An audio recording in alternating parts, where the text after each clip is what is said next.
Hi, hello. I'm back. Welcome back to my channel.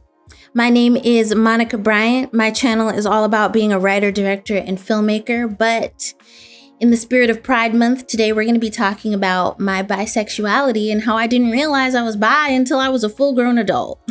When I was a little kid, my cousin used to come over with her girlfriend, and the way my mom explained homosexuality to me is sometimes girls like girls and they're called lesbians, and sometimes boys like boys and they're gay. So the extent of my LGBTQIAP+ education was lesbian and gay. I guess the first time I started noticing feelings of wanting to be romantic with people and maybe hold their hands was the first grade. I had a crush on this boy named Justin, and he didn't like me back, which was totally fine because he didn't know that I liked him until my teacher outed me. The assignment was we're supposed to write about something that we liked, and I liked Justin, so I wrote about Justin. And when my teacher came to read my paper out loud, and she was reading everyone's paper out loud, she was like, "This said Justin." And I was like, "No, it didn't." And she was like, "Yes, it did."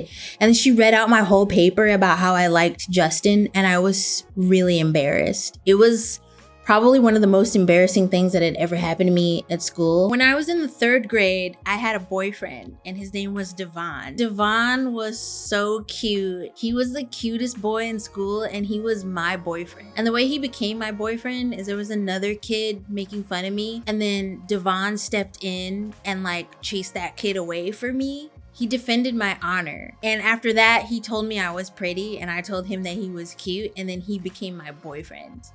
And we were like boyfriend, girlfriend for the whole semester, but we were in 3rd grade, so we had no idea what the fuck that meant.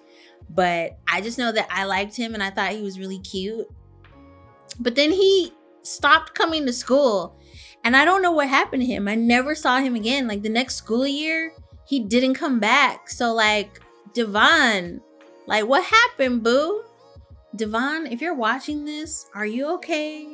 Are you good? He's probably like married with kids. I hope he's flourishing. Like whatever he's doing in his life, I hope he's flourishing. But like Devon was my first boo. And we never kissed, we never held hands, but we were together and we liked each other. He was the cutest boy in the 3rd grade. My entire public school career, I had crushes on boys. I would think about boys and be like, oh, he's cute. Oh, he's nice. Especially in middle school, I had a crush on this boy named Philip just because he was kind of a troublemaker, and he was like a weird little boy who was just always loud and being crazy. And I was like, I like this dude. I had crushes on girls too, but I realized later that they were crushes. The earliest crush I can remember is, so my dad was a mechanic and he worked on people's cars. We went to their house, and this family had a daughter. It was this light-skinned black girl. We were about the same age, but I was a little skinny toothpick child and she was a little bit bigger than me, and she could do the splits. So she like kept doing the splits for me, and she was trying to teach me to do the splits. And I just remember like admiring this girl and being like, she was so pretty. I was just completely enamored with this girl, and I thought it was because, well, I want to look like her, you know, I want a body like hers. I want to be able to do the splits because she was like amazing. And sometimes I think about her. I can't remember what her name was, but I think about her sometimes. I'm like, is she okay? I've had other moments like that where I would like a boy and then I would like a girl in the same way I liked a boy, but I would just talk myself out of it like, oh no, I just think she's cool, or I just want to be friends with her. I just want to dress like her, when really it's like, no, I actually want to like press my lips against hers. Can I say that? Can I say that? In high school, in my English class, I had a crush on this girl named Danielle. And I don't know what exactly her ethnicity was, but I think she was Asian and white. But she was like really sassy. She would like backtalk the teacher. She was very opinionated. She was really tall. She had very long brown hair.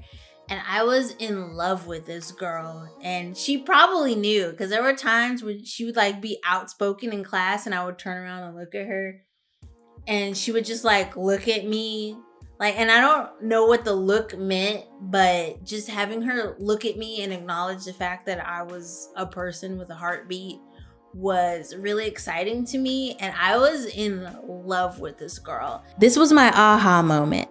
So I was sitting in my room watching MTV, and MTV used to air this show called Singled Out. Right here we have 50 single women. Right here we have 50 single guys.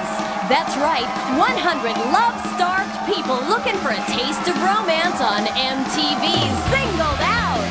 And now your host, Chris Hardwick. Very heterotoxic, whatever, I lived for it. And I had watched like every episode of Singled Out, but this particular episode struck me because they had this woman. She had like tan skin, she had short dark hair, she was wearing like the typical like late 90s, early 2000s like crop top with like chunky shoes and it was either a skirt or a skirt. I don't remember. I just remember seeing legs. She was serving legs, okay? 50 single men were competing to date this girl. And I just remember sitting there and I was so enthralled and I was like, this is like the most beautiful girl I've ever seen in my whole life. And I just couldn't stop looking at her face and her body. And it was at that moment that I started questioning my sexuality. But until that point, I was like, well, either you're straight or you're a lesbian or you're gay. And I definitely still like boys. So why do I like girls sometimes? I don't understand this. And it wasn't until college when I started dating a girl when I realized, oh, I think I might be bi. Because everyone was like, oh, you guys are lesbians. And I was like, well, I'm definitely not a lesbian because I have a deep appreciation for men and the D. And this is how I know that sexuality is not a choice, because men a lot of times are trash. Not all men, hashtag not all men, we know. But there's enough men that are trash that the phrase men are trash is a valid phrase. But even though men are trash and they're liars and they're toxic, I still want one. But like, I could be with a girl too. And I've been with a couple of girls and like, I didn't hate the experience. When I started exploring and researching bisexuality, all I found were these negative messages of like, if you're bisexual, you're greedy. You need to pick. And the main thing, bisexuality is just a pit stop on the way to Gay Town. And I was like, oh my God. And a lot of people would come out bisexual. And then a few years later, they'd be like, well, actually, I'm gay, or actually, I'm a lesbian.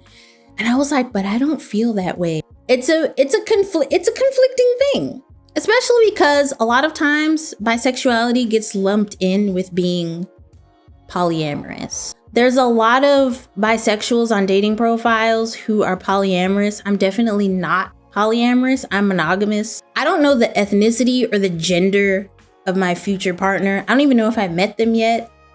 Or maybe we have met each other and we haven't come to terms with how we feel.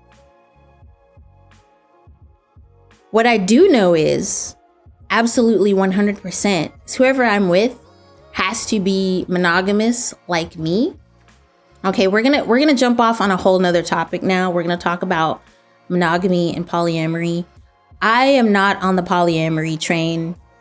And I've done a lot of research into polyamory and just listening to people talk about it in ways that I could understand.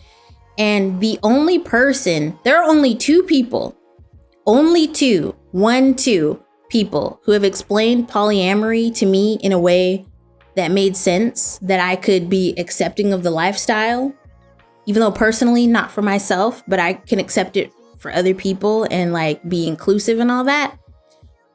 One of those people was a coworker from my job, and the other person is Cat Black, who is a YouTuber. You probably know who Cat Black is. If you're watching this video, you know who Cat Black is. Cat Black is one of my favorite YouTubers, and she explained polyamory in a way that makes sense. She talks about it in great detail on her channel. So definitely check her out if you want to know about polyamory or being a transgender woman of color. She talks about all those things on her channel. But she is the first person that I found who talked about polyamory in a way that wasn't like some disgusting alternative to monogamy, because I hate when people talk about polyamory like that. People will just say things like, oh, well, if you don't want your boyfriend to cheat on you, then be in a polyamorous, open, non-monogamous relationship. And I'm like, ew, no. And then people will compare polyamory to having multiple children. They'll say things like, well, if you have a kid and then you have a second kid, you're not going to tell your first kid, oh, I can't love you anymore because now I have to save all the love for your younger sibling. And it's like, that's a false equivalency because you're not sleeping with your children. At least I hope you're not. And that's really gross. And making me think of it that way is not going to make me go on your side. Similarly, when people compare it to friendships, they'll say things like, well, you have multiple friends. I do have multiple friends. I have lots of friends. And I don't sleep with my friends either. So, not the same thing. I don't have romantic relationships with my friends.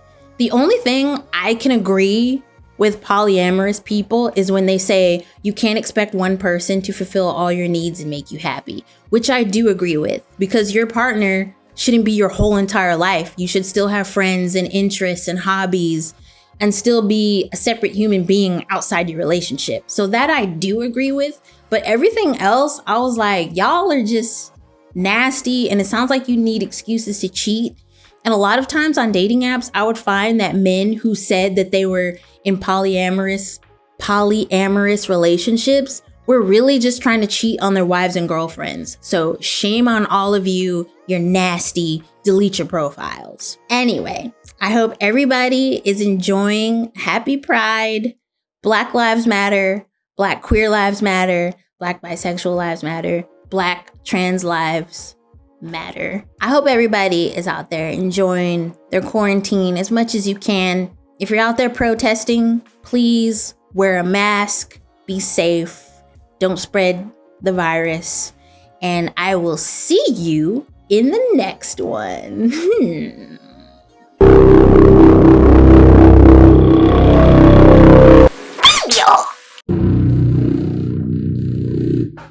Yo.